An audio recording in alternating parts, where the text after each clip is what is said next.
Let's get to the Chartmaster because he is sounding the alarm on one big tech name. Let's get to Carter Worth of Worth Charting. Carter, Apple, tell me about it. Well, let's go right to the charts, actually, and then at the end, discuss it a bit. The first chart is just Apple on its own, and you'll see it here, and no judgments. It's an uptrend, no debate there. The second chart depicts the events, of course, of the last 48 hours. We broke trend, and then with today's recovery, we're back above that trend line. But the interesting thing, of course, is Apple, compared to its brethren, it drew down the least, right? We know Apple down only 16% from its peak. But here's the thing, on the week, and this is important, Apple's still in the red and everybody else up. The market up, the tech sector up, and Microsoft and Google and Facebook and Amazon and so forth. And so that's kind of the issue. One, the break in trend, albeit recovered back above it, but the inability to really print a green week when almost everything did. And then finally, this is the relative chart, and it had its chance to break out. That's a relative line, that's all it is, a ratio of Apple to the S&P, and it's faltered here. I think Apple is not a place to be if one is looking for places to be in the market. Carter, in terms of the other stocks that did well this week, the mega cap tech stocks, are those places to be? Well, they look better. I would say Google is my favorite of those, better certainly than Apple. The real question, of course, is about the market's action itself.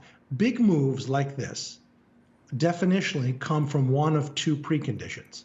They come from extreme weakness, that was the circumstance here, or they come from extreme strength, which is to say you're in a blow-off phase and you're at the end of a great run-up and you get shocking yet further strength. So a big move like this on a week, yes, comes from one of two things. In this case, it's the preceding weakness, but that's the difference. It has all the characteristics of a bear market rally. All right. Carter, thank you. Carter Worth. Adam, are you worried about Apple? You know, I generally am, taking a more bullish tone in this group. I'd say I think earnings, the expectations for the consensus are about 8% S&P earnings in 2022 versus 2021. Maybe the real number's 5. I think earnings are probably still higher at 23 than 22. So if I just take a step back, I'll say I have 2 to 3% buyback plus dividend. I've got 3 to 4% plus organic earnings growth, maybe a little more. So 7 to 8% total return. I think that looks pretty good for the S&P, and I think the market, tech stocks like Apple probably work in that environment.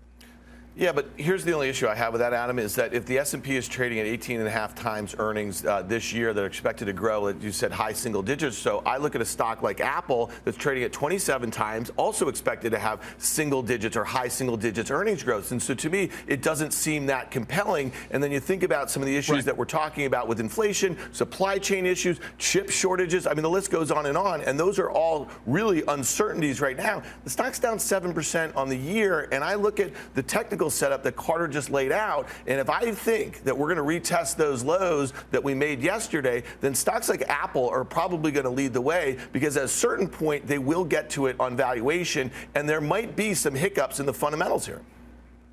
That could easily be the case. My call, we were underweight tech all the way through a few weeks ago. We went to market weight, just thinking maybe we were 80% of the way through the underperformance. I think it's hard to be bullish and say all of FANG will act badly. But Apple probably isn't my favorite one within the group. I hear you, but if you look out 3, 6, 9 months, I think earnings will grow, and I think the market will say U.S. equities look better than everything else again. I also really agree with the sentiment earlier that 6 to 7 hikes is just way too hawkish for what will ultimately happen. I don't know if it'll be 1 to 3 or something like that, but I think if you do get any directionally dovish commentary and you start believing they can thread the needle and create that Goldilocks of a little bit of tightening, but we still have a little bit of growth, I think the market will like that.